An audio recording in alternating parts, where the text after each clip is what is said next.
Welcome to Democracy Now!, democracynow.org, the War and Peace Report. I'm Amy Goodman.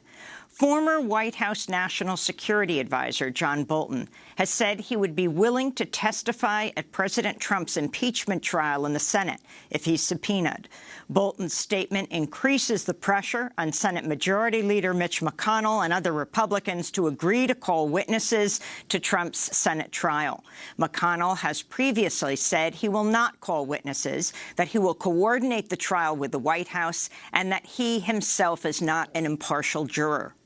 Protesters rallied in the Hart Senate office building as part of a Swarm the Senate protest, demanding the Senate hold the trial now for President Trump.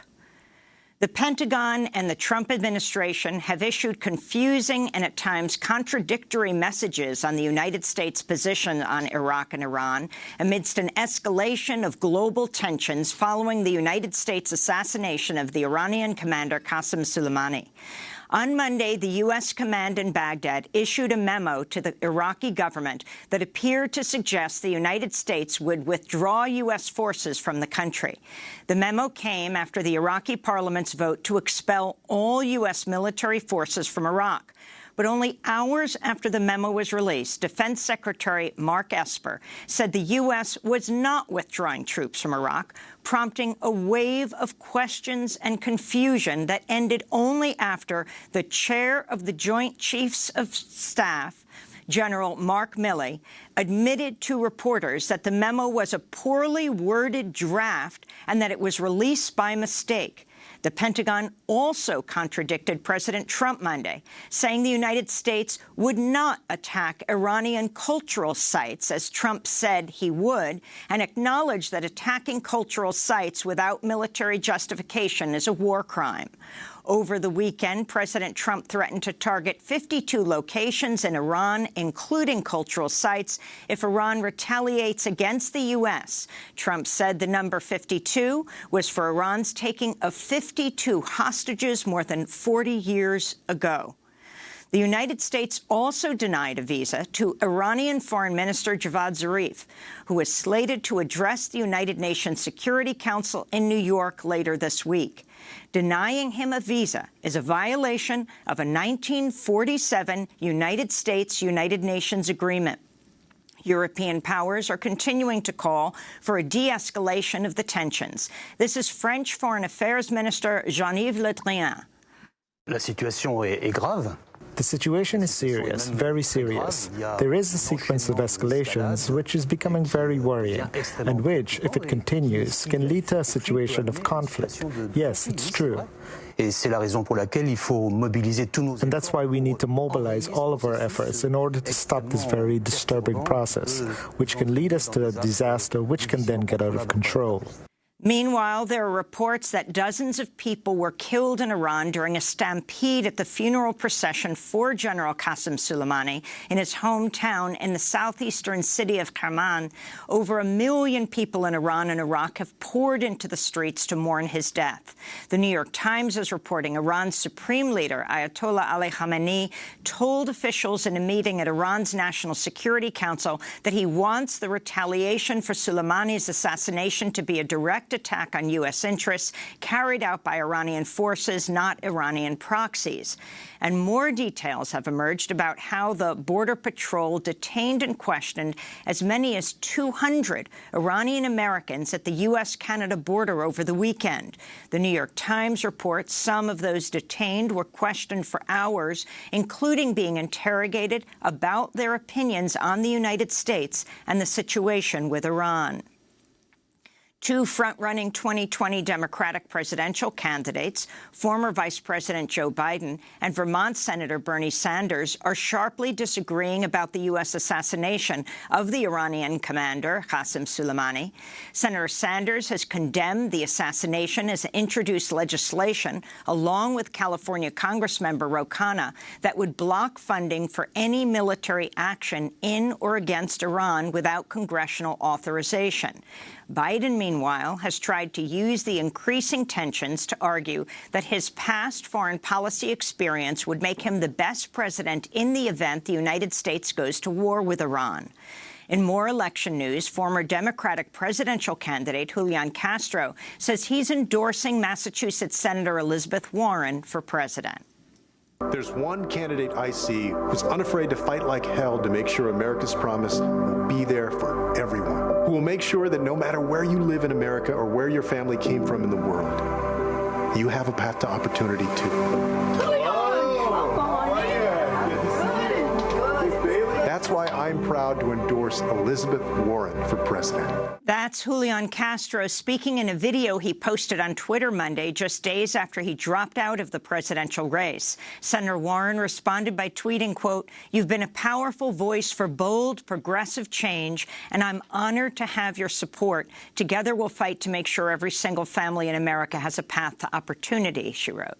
Castro and Warren are hosting a campaign rally tonight in Brooklyn, New York.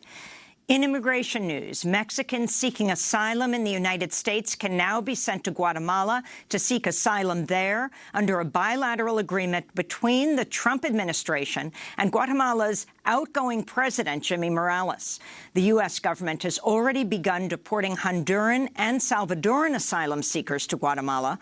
A local reporter in Guatemala said 15 Salvadoran asylum seekers, including 8 children, and 18 Honduran asylum seekers, including 10 children, were deported to Guatemala yesterday. The Trump administration has also started sending other asylum seekers to the border town of Nogales, Sonora, as part of the controversial Remain in Mexico policy, which has forced tens of thousands of asylum seekers to wait in Mexico for their immigration hearings.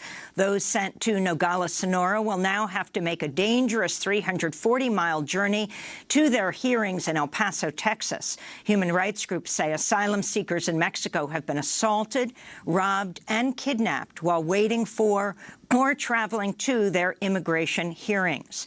And Immigration and Customs Enforcement, ICE, and CBP, that's Customs and Border Protection, have begun a pilot program to harvest the DNA of asylum seekers detained in immigration jails.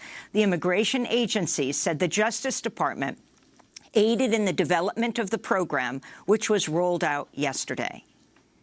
In news on the climate crisis, the uncontrollable wildfires raging in Australia have blanketed the continent with thick smoke that's now traveled nearly 7,000 miles across the Pacific Ocean and reached Chile.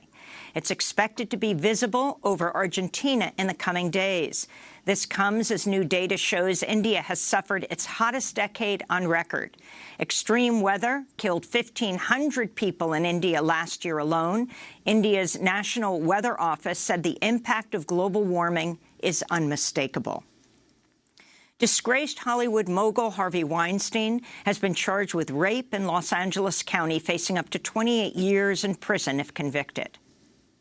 For those crimes, defendant Weinstein is charged with 1 felony count each of forcible rape, forcible oral copulation, and sexual penetration by use of force. He also faces 1 felony count of sexual battery by restraint of another woman. We allege the second assault took place the next evening in a hotel suite in Beverly Hills. That was Los Angeles County District Attorney Jackie Lacey. The charges were unveiled the same day Harvey Weinstein's rape trial began here in Manhattan. He faces life in prison on those charges. Over 100 women have accused the disgraced film producer of rape, sexual assault, sexual harassment, and professional retaliation. In Mexico, authorities say more than 60,000 people have been disappeared since the beginning of the U.S.-backed drug war in 2006. Human rights activists say both cartels and Mexican security forces are responsible for the disappearances. The number of those disappeared in Mexico has now surpassed the numbers of forced disappearances during some of the U.S.-backed dirty wars and dictatorships in Latin America in the 70s and 80s.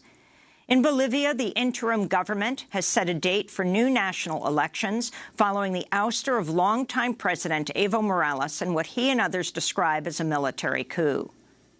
The Electoral Tribunal will call the election on Sunday, May 3, 2020, so the Bolivians elect the President of the Republic and the parliamentarians. May 3, 2020 is confirmed as the election date. That was Salvador Romero, president of Bolivia's electoral tribunal. Evo Morales will not be a candidate in the elections, but he has been appointed to lead the campaign of his Movement Towards Socialism party, which will announce its candidate later this month. In Venezuela, U.S.-backed opposition figure Juan Guaidó says he plans to return to the National Assembly today as confusion reigns over who is the president of Venezuela's National Assembly.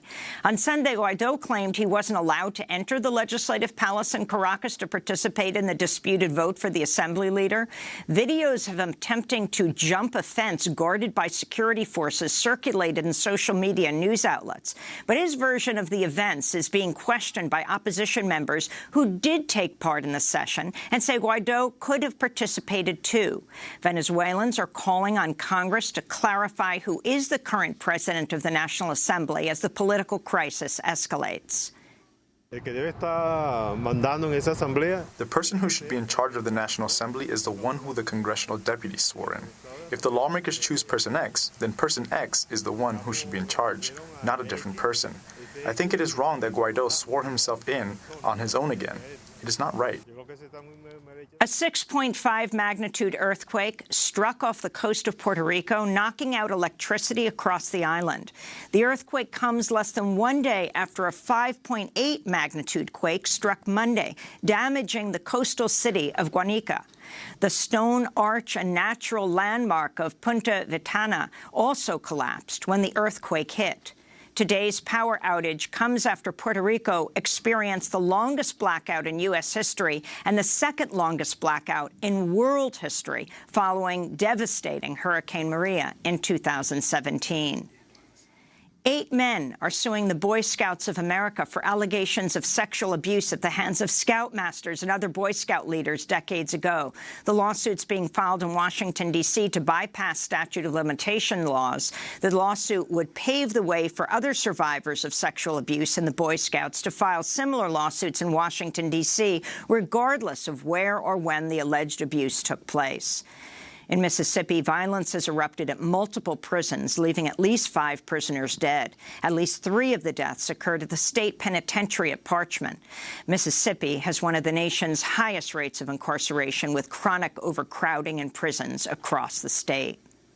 And here in New York City, up to 25,000 people marched from Lower Manhattan over the Brooklyn Bridge Sunday to denounce anti-Semitism. The march follows a surge in anti-Semitic attacks in the greater New York area, including the stabbing of Jewish worshippers who'd gathered at a rabbi's house to celebrate Hanukkah in Monsey, New York, just over a week ago. This is Gail Senton, one of the protesters Sunday. It was wonderful. It was just very inspiring, and I hope that people recognize that we are strong and that we will not allow all this anti-Semitism that has been rampant in New York City and in the tri-state area and in America continue. And those are some of the headlines. This is Democracy Now!, democracynow.org, The War and Peace Report. I'm Amy Goodman.